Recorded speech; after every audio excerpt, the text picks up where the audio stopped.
그러시고 시은철 집사님 기도해 주시겠습니다.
말씀은 마태복음 5장 18절에서 20절 말씀입니다.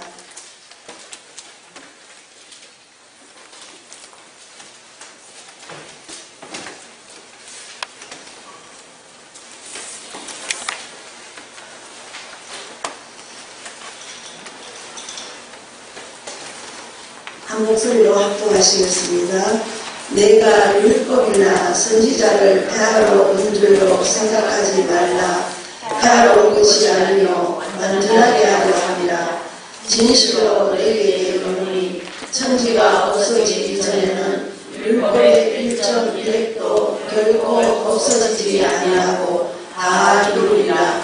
그러므로 누구든지 이 계명 중에 지극히 작은 것 하나라도 어기고 또 그같이 사람을 가르치는 자는 천국에서 지극히 작다 일컬음을 받을 것이요 누구든지 이를 행하며 가르치는 자는 천국에서 크다 일컬음을 받으리라. 내가 너희에게 이르노니 너희가 서기관과 바리새인보다 더 낫지 못하면 결코 천국에 들어가지 못하리라. 아멘.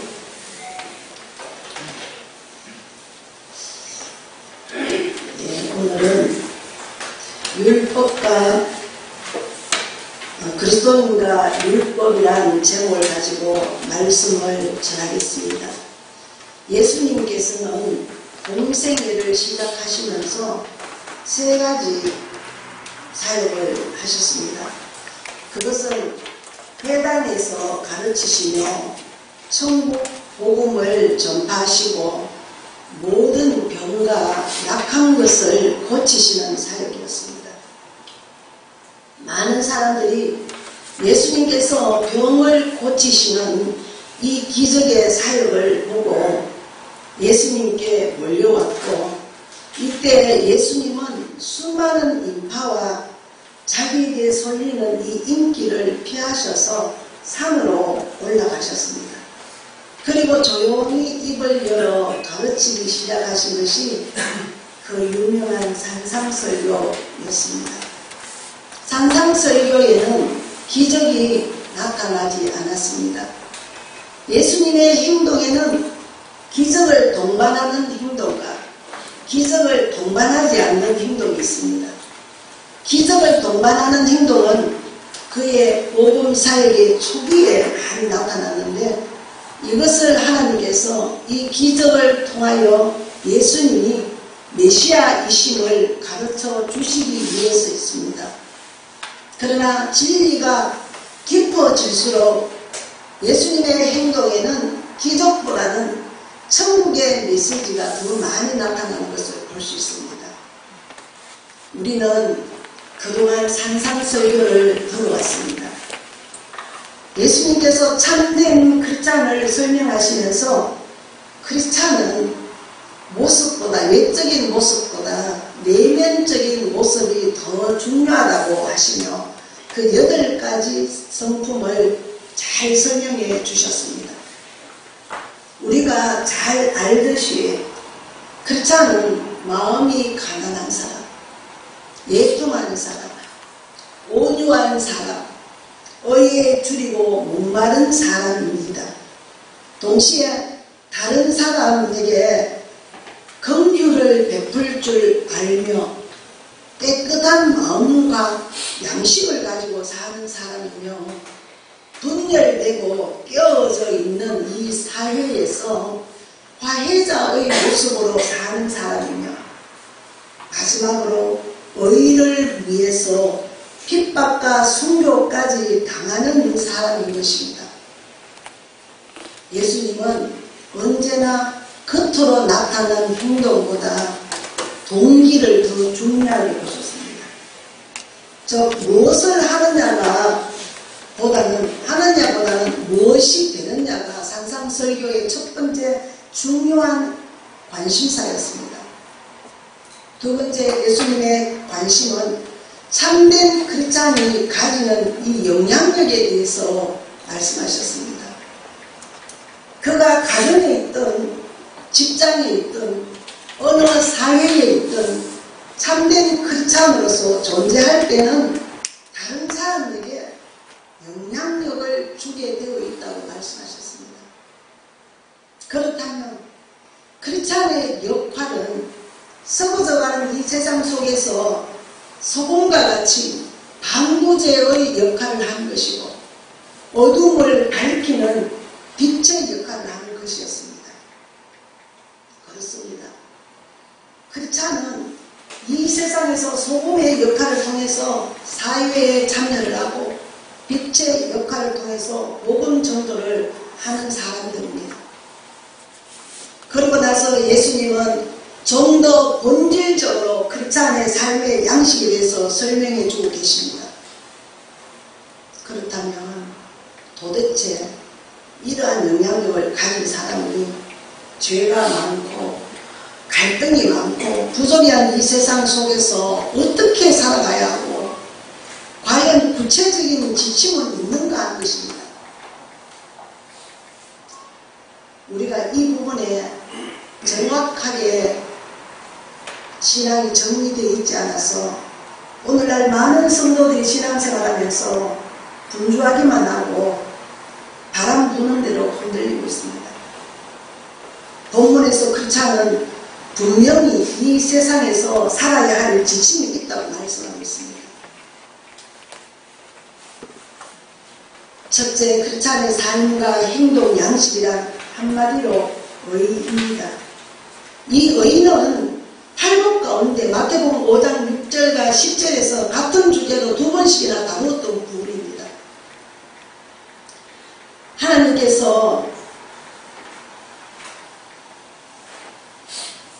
우리들에게 하나님에 대해서도 의가 필요하다, 사람에 대해서도 의가 필요하다고 했습니다. 5장 6절 말씀을 보면 의에 줄이고 목마른 자는 복이 있나니 그들이 배부를 것이며, 10절에서는 의를 위하여 박해를 받은 자는 복이 있나니 천국이 그들의 것입니다. 아멘. 오늘 본문 말씀인 5장 20절도 함께 여러분들 한번 보시기를 바랍니다. 시작. 내가 너희에게 이르노니 너희 의가 서기관과 바리새인보다 더 낫지 못하면 결코 천국에 들어가지 못하리라. 이 말씀은 예수를 오래 믿어온 저나 여러분들에게 깊은 충격을 주는 말씀입니다. 왜냐하면 거의 대부분의 크리스찬들이 참된 크리스찬의 삶의 본질이 의라고 생각해 본 적이 별로 없기 때문입니다. 우리는 예수 믿으면 착하고 의롭게 살아야 한다는 것을 잘 알고 있지만 크리스찬의 삶의 본질이 의라고 생각하지는 않았다는 것입니다. 하나님은 우리를 선택하시고 축복하셔서 죄를 지으면 용서해 주실 것이고, 그의 외아들 예수 그리스도를 통해서 영생과 천국을 우리에게 주셨기 때문에 우리는 그분을 믿기만 하면 된다고 아주 안일하게 생각해 왔습니다. 주일 성수 잘하고 헌금도 잘 내고 성경 공부 열심히 하고 또 천국 백성처럼 착하고 의롭게 살라고 하는 이 설교를 수도 없이 들어왔습니다. 거기에다 구제와 봉사 또 선교를 하면 꽤 괜찮은 그리스도인이라고 생각하고 살아왔습니다. 그러나 오늘 저는 여러분들에게 두 가지 질문을 던지겠습니다. 첫 번째는 크리스찬의 삶의 본질이 의라고 정말 심각하게 생각해 보신 적이 있으신가 하는 것입니다. 두 번째는 만약 그렇다면 여러분들의 생각과 말과 행동이 성경에서 말씀하는 의의 기초에서 이루어지는 것이었는가 하는 것입니다. 많은 사람들은 그렇지 못할 것입니다.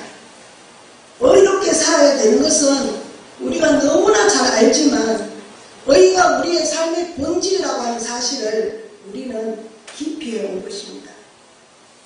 신앙의 요점은 믿음으로 의롭게 되는 데 있습니다.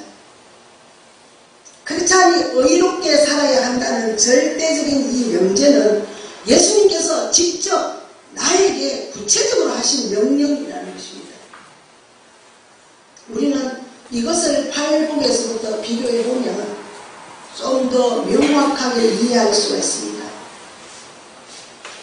예수님께서 크리스찬의 성품인 팔복을 설명하실 때는 3인칭을 쓰십니다. 5장 3절 말씀을 보면 심령이 가난한 자는 복이 있나니 천국이 그들의 것이요 라고 말씀하셨습니다. 이것은 천국의 진리의 객관성을 우리에게 보여주신 것입니다. 누구든지 마음이 가난한 사람은 천국을 소유할 수 있다는 것입니다. 그런데 이 말씀을 마치시고 두 번째로 크리스찬의 영향력인 빛과 소금을 말씀하실 때는 2인칭을 쓰십니다. 5장 13절에서 14절 말씀을 보면 너희는 세상의 소금이니 너희는 세상의 빛이니 라고 말씀하십니다. 이것은 우리의 역할과 위치를 말씀해 주신 것입니다.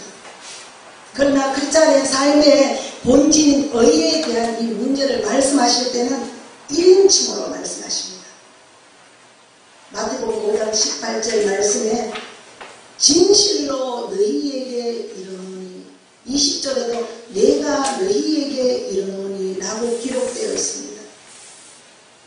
이것은 너는 의롭게 살아야 한다라고 예수님께서 직접 나에게 개인적으로 말씀해 주신 것입니다. 그러므로 크리스찬이 의롭게 살아야 된다는 이 말씀을 제3자의 입장에서 듣는 말씀도 아니에요. 우리가 당연히 그렇게 되어야 한다는 말씀도 아니고 하나님의 명령의 말씀입니다. 전시에는 상관에게 대한 명령 불복종은 사형에 해당됩니다. 그리고 명령은 기분이 좋다고 지키고 기분이 나쁘다고 지키지 않는 것이 아니라 반드시 지켜야 하는 것입니다. 예수님께서 성천하시기 전에 너희는 가서 모든 족속으로 제자를 삼아 아버지와 아들과 성령의 이름으로 세례를 주고 내가 너희에게 분부한 모든 것을 가르쳐 지키게 하라고 명령하셨습니다. 이 지상 명령 앞에 교회는 순종하기 위하여 선교에 최선을 다해야 합니다.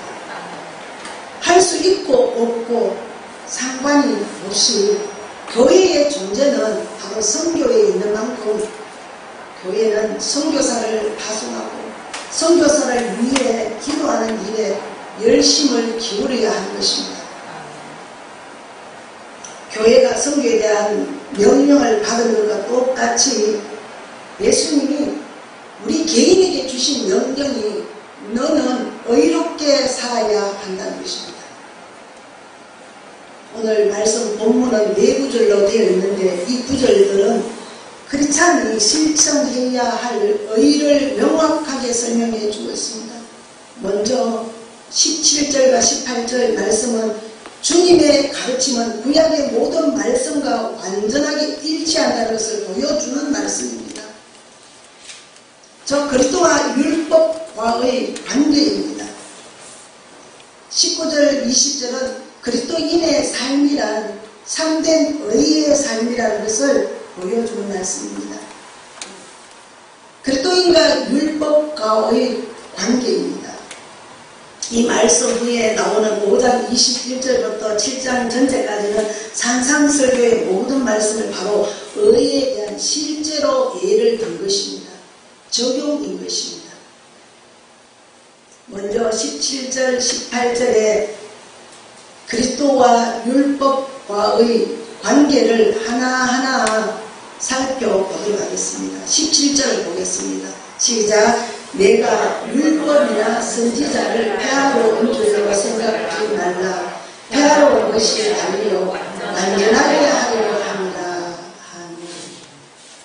그 당시에 많은 사람들과 종교 전문가들은 예수님의 이 가르침과 구약은 별개의 것이라고 생각했습니다. 그래서 사복음서에 보면 예수님과 바리새인들과 서기관들이 구약 해석에 있어서 예수님과 충돌을 일으키는 이 장면들을 볼 수 있습니다. 예수님의 말씀이 구약의 가르침과 다르다고 하면 계속하면서 계속 공격하는 그들에게 예수님께서 하시는 말씀이 다른 것이 아니라 오히려 너희들이 구약의 하나님의 이 말씀에 대해서 잘못된 인식과 편견을 가지고 있는 것이라고 하셨습니다. 요즘 많은 사람들이 교회에 다닙니다. 교회를 10년 이상 다녔는데도 성경은 한 번도 읽어보지 못한 사람들이 수록합니다. 그런 사람이 어떻게 하나님을 알 수 있겠습니까? 여러분들은 하나님을 어디서 보고 하나님을 알 수 있습니까? 교회는 오래 다니기 때문에 설교는 수도 없이 들었을 것입니다. 그러나 모두가 단편적인 지식에 불과한 것입니다. 설교를 들어보면 그 설교를 시작할 때 성경 한 구절을 읽어놓고 세상 얘기, 정치 얘기, 신문이나 TV 얘기 등을 열심히 하고 끝날 때쯤 다시 성경으로 돌아옵니다. 그래서 성도들은 1년 내내 설교는 들었지만 무엇을 들었는지 모르고 살고 있습니다. 또한 성경을 체계적으로 공부해보지 않기 때문에 신앙에 대한, 성경에 대한 편견을 너무 많이 가지고 있습니다. 옳지 않은 그 편견을 가지고 옳다고 고집하고 있습니다. 그리고 그 편견이 정말 자기가 알고 있는 그것들이 옳다고 고집하고 착각하고 있습니다. 얼마나 무서운 독선입니까? 이것은 마치 그 당시 사람들이 자기들 외에 구약의 전문가가 어디 있느냐고 생각해서 결국 예수님을 못 박아 죽이는 데까지 몰고 가게 된 것과 같다는 것입니다. 한 예를 들어보겠습니다. 살인하지 말라는 이 명령 앞에서 그들은 겉으로는 살인만 하지 않았으면 율법을 잘 지켰다고 생각했습니다. 그러나 예수님의 해석은 마음에 너희가 위험을 가지고 있거나 분노를 가지고 있으면 그것은 살인을 한 것과 마찬가지라고 하셨습니다. 그것은 율법의 메시지의 본질을 해석해 주신 것입니다. 이것이 얼마나 큰 차이입니까? 우리가 알고 있는 이 상식과 예수님이 알고 말씀하시니까 얼마나 차이가 있느냐는 것입니다. 잘못된 신앙생활 습관들은 이제 우리 다 뜯어고쳐야 됩니다. 복 받는데, 세상에서 복 받는데 초점이 맞춰지면 안 됩니다.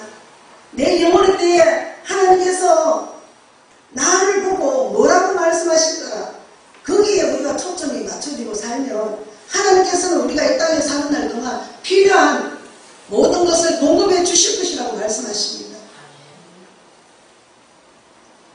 이란 것은 그 시대의 율법학자들만이 범한 것이 아니라 오늘날 교회에서 자랐다고 하는 사람들, 소위 뱃속에서부터 예수를 믿고 자랐다고 하는 사람들이 당연하게 범하고 있는 잘못들입니다.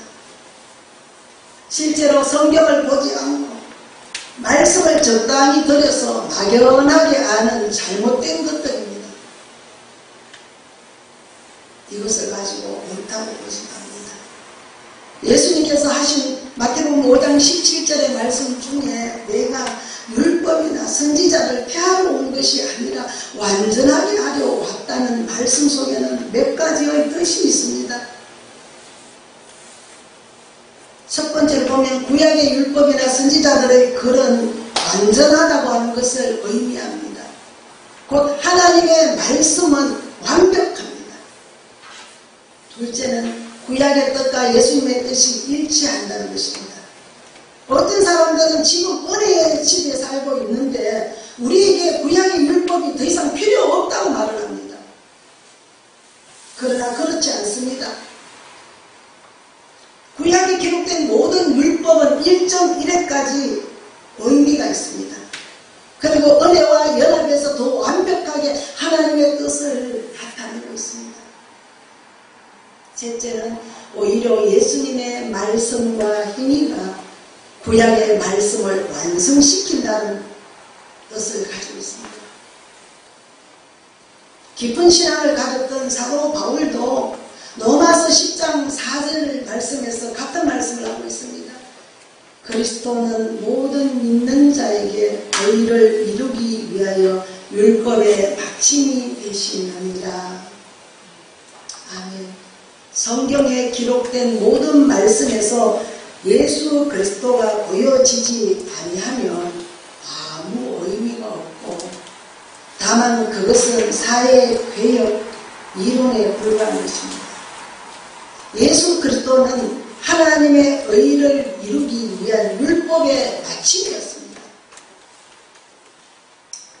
17절에서 나오는 두 가지 단어는 율법과 선지자에 대해 생각해 보도록 하겠습니다. 율법과 선지자는 구약 전체를 뜻하고 있습니다. 율법에는 세 가지가 있습니다. 십계명과 같은 도덕법과 재판할 때 사용했던 모든 규례의 법칙이 있는 민법 율법과 성전에서 제사 드릴 때 사용되었던 이 법칙인 의식법입니다. 하나님이 제정해 주신 이 율법 속에 하나님의 의가 나타났습니다. 선지자라는 이 말은 선지자의 글을 의미합니다. 그들은 기록된 율법을 가르쳤고 그 율법을 백성들이 잘 적용하는 것에 대해서 관심을 가진 사람들이었습니다. 그들은 율법대로 살지 않는 하나님의 백성들에게 너희들이 하나님의 의대로 살지 않았기 때문에 하나님이 진노하여 강대국들이 너희들을 칠 것이다. 너희는 포로가 될 것이니 속히 회개하고 하나님의 말씀으로 돌아오라라고 외쳤던 것입니다. 즉 하나님의 백성들이 율법대로 바르게 살도록 하는 것이 그들의 목적이었습니다. 선지자들의 서인의 목적이었습니다. 이 말씀들이 곧 우리가 말씀하고 있는 예언서입니다. 요즘 많은 교인들이 예언을 오해하고 있습니다. 예언을 쪽집게 무당의 말로 착각하여 입시 때 기도받으러 가서 서울대로 갈까요? 연세대로 갈까요? 라고 묻기도 하며 혹은 이 사업을 시작할까요? 말까요? 라고 묻는 등 예언을 오용하는 일들이 너무 많이 있습니다. 그러나 성경의 예언은 하나님의 말씀대로 순종하며 살도록 역사했던 하나님의 엄격한 현실적인 말씀인 것입니다. 율법은 하나님에 의해서 세워졌고 예언자들에 의해서 확인되었고 예수님에 의해서 완성되었습니다. 그것은 온 율법과 선지자가 예수 그리스도를 예언하고 있기 때문입니다. 예수 그리스도는 십자가에 못 박혀 죽을 것이며 부활할 것이며 율법의 완성을 이루실 메시아임을 보여주는 것이 구약 메시지의 초점이었던 것입니다. 예수님은 완성된 의를 오늘 우리들에게 위탁하시면서 내가 완성한 의, 곧 내 노력과 내 힘으로서가 아니라 나를 믿음으로 의롭게 된 그 의를 가지고 너는 세상에 나가서 의롭게 살아야 한다라고 말씀하고 계십니다. 믿음으로서 의롭게 된 의인으로서의 삶은 구체적으로 언어에 있어서 또 행동에 있어서 사상에 있어서 의로워야 하며 우리의 삶의 모든 부분에서 나타나야 합니다. 예수님이 율법을 완성하러 왔다고 하신 이 말씀은 세 가지 법에 있어서 완성을 의미합니다. 도덕법을 완성하셨습니다. 십계명을 살인하지 말라, 간음하지 말라, 도둑질하지 말라는 이 계명들을 서로 사랑하라라는 말씀으로 완성시키셨습니다. 재판법을 완성해 주셨습니다. 구약 율법에는 그들의 실제 생활에서 필요한 모든 법을 문자적으로 규정해 줌으로써 재판의 기준을 마련해 주셨습니다. 그러나 예수님께서 문자적인 적용보다는 내적이고 본질적인 재판의 기준을 다시 세워주셨습니다. 그리고 우리들에게 제사법을 완성해 주셨습니다. 구약의 사람들은 그들의 죄 때문에 계속해서 1년에 한 번씩 양과 암송아지를 잡아서 계속 반복되는 피의 제사를 하나님께 드렸지만 예수님은 그러한 동물의 피로 하지 아니하고 단번에 자신의 피를 드려서 영원한 제사를 완성시켰다고 히브리서에서는 말씀하고 있습니다. 제사법에 대해 기록되어 있는 내이기를 신약의 히브리서와 연결시켜 볼 때 구약을 완성시키시는 예수님의 모습을 보고 얼마나 큰 복음의 메시지가 또 은혜의 메시지가 그 안에 살아있는지 정말 하나님의 그 깊은 뜻을 안다면 우리가 놀라지 않을 수 없습니다. 제사법에 기록되어 있는 이 말씀은 우리가 지금 이 시대에 은혜 시대에 살고 있어도 그대로 적용이 되어야 합니다. 그 안에 살아있는지 우리가 또 날마다 우리를 위해서 단번에 피의 제사를 드려주신 그 하나님의 그 은혜를 우리가 잊지 않고 기억하면서 의를 이루어야 됩니다. 예수님은 우리 죄를 위한 제사법을 완성시켜 주신 분이시기 때문입니다. 구약의 창세기 말씀부터 말라기까지의 주제는 오직 예수 그리스도이십니다. 예수 그리스도가 없으면 창세기, 특히 창세기 3장 15절의 이 말씀은 해석이 되지 않습니다. 예수 그리스도가 없으면 모세도 출애굽도 십계명도 성막도 이해되지 않습니다. 예수 그리스도가 없으면 예언자들은 모든 예언의 의미가 아무 의미가 없는 것입니다. 예수 그리스도 그분이 우리의 구원자이십니다. 18절 말씀을 보시겠습니다. 시작. 진실로 너희에게 이르노니 천리가 없어지기 전에는 율법의 1.1획도 결코 없어지지 아니하고 다 이루리라.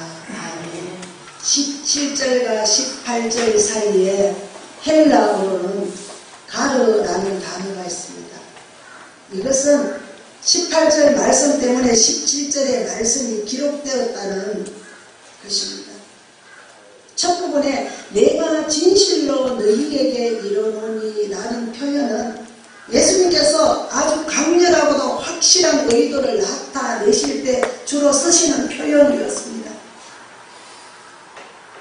성경에는 이러한 독특한 표현들이 세 가지가 나오는데 구약에서는 하나님이 가라사대라는 표현입니다. 예수님에게는 이 말이 내가 진실로 진실로 내게 이르노니 라는 이런 표현으로 바꾸어지고 성령이 오신 이후에는 기 있는 자는 들을지어다, 성령이 교회들에게 하시는 말씀을 들을지어다 라고 표현합니다. 천지가 없어지기 전이라는 이 말씀은 세상의 역사가 끝날 때까지 라는 뜻입니다. 의상, 헤어스타일, 음식, 우리가 살고 있는 집의 모양은 시대에 따라 달라집니다. 그러나 하나님의 말씀은 창조 이전이나 창조 때나 지금이나 지구가 마지막을 구할 때까지 변치 않습니다. 저 율법의 요구는 영원하다는 뜻입니다. 1.1획이라는 이 말씀은 히브리어에서 사용되는 작은 점과 작은 획을 의미합니다. 이것은 하나님의 율법은 세밀한 부분이나 항목에 이르기까지 완결할 뿐만 아니라 그 안에 내포된 의미까지 완벽하게 성취되거나 응답된다는 뜻입니다. 이것이 17절을 말씀하신 이유입니다. 내가 율법이나 선지자를 폐하러 온 줄로 생각하지 말라. 폐하러 온 것이 아니라 완전하게 하려 합니다. 이것은 구약의 그리스도에 대해서 하신 모든 말씀의 가장 세미한 부분에 이르기까지 완벽하게 완성되리라는 것입니다. 선지자들이 한 말씀 한 말씀이 그대로 없어지는 것이 아니라 그대로 다 완성된다는 그 의미가 있습니다. 반드시 성경의 예언은 모두 완벽하게 이루어질 것입니다. 오늘 우리 시대는 위기의 시대에 살고 있습니다. 그리고 우리가 이 위기의 시대에 살고 있으면서 가장 큰 위기는 성경 해석에 있어서 너무나 자유로운 견해를 갖는 것입니다. 어떤 경우는 자유가 너무 지나쳐서 성경을 비판하다 못해 아주 부정하다 못해 부인하는 데까지 가고 있습니다.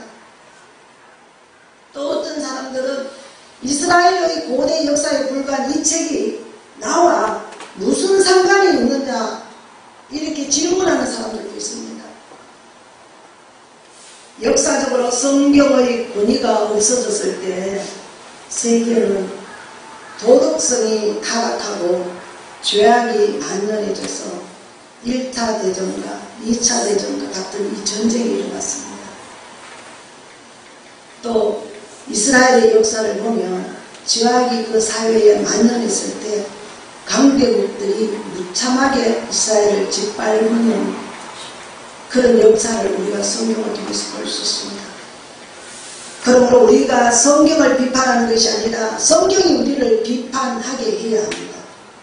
우리가 성경을 자유롭게 해석하는 것이 아니라 성경이 우리를 자유롭게 해야 합니다.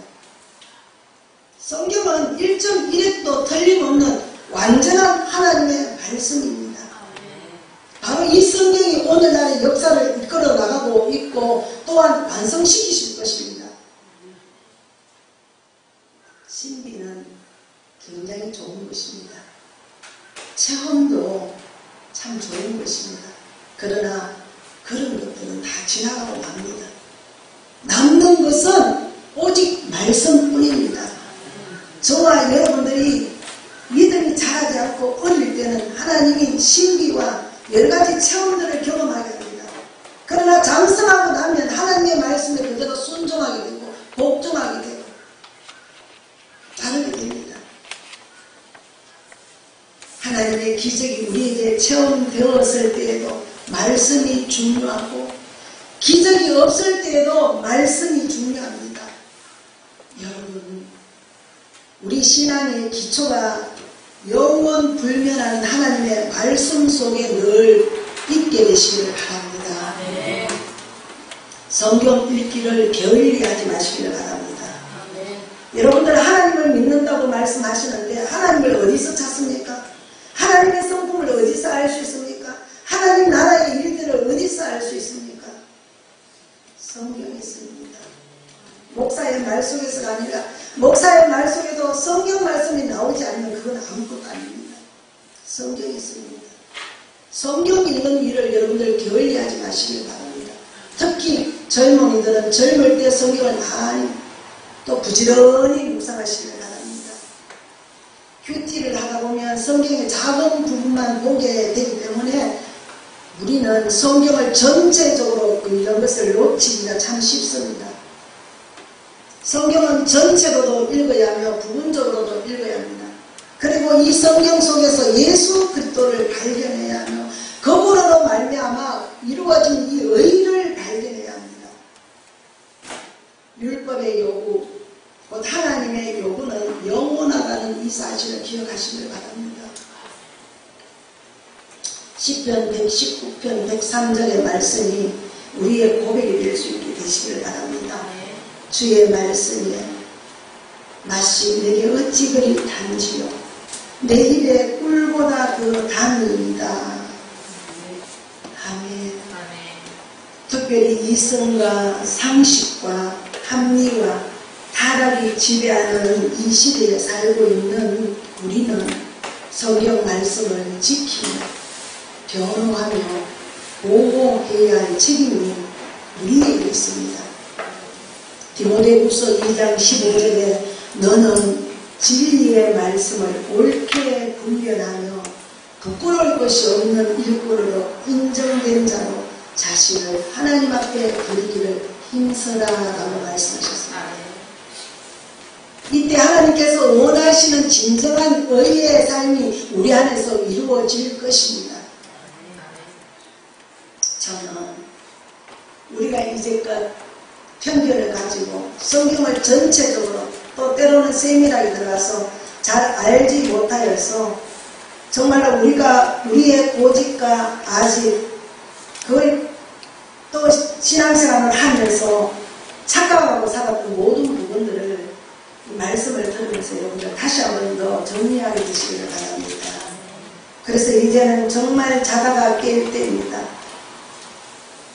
근신하여 기도하며 하나님 앞에 나의 죄를 위하여 세상의 죄를 위하여 우리가 회개할 때입니다.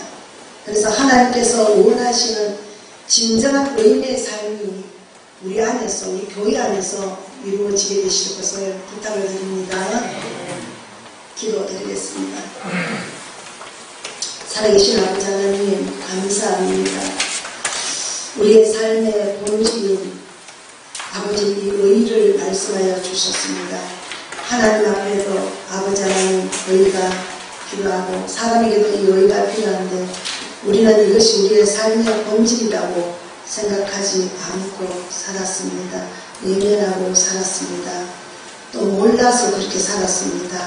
지나온 우리의 모든 허물들을 다 용서하여 주시고 지금부터는 하나님 아버지 말씀이 우리의 주인이 되셔서 우리를 인도하시고 죄악에 노출될 때는 말씀이 우리 안에서 말씀하셔서 아버지 그 죄들을 끊어버리고 하나님 앞에 의로운 삶을 살아드리는 우리 모두가 되게 축복하여 주시옵소서. 예수님의 이름으로 기도드립니다. 아멘. 찬송가 455장 55장 올려드리겠습니다.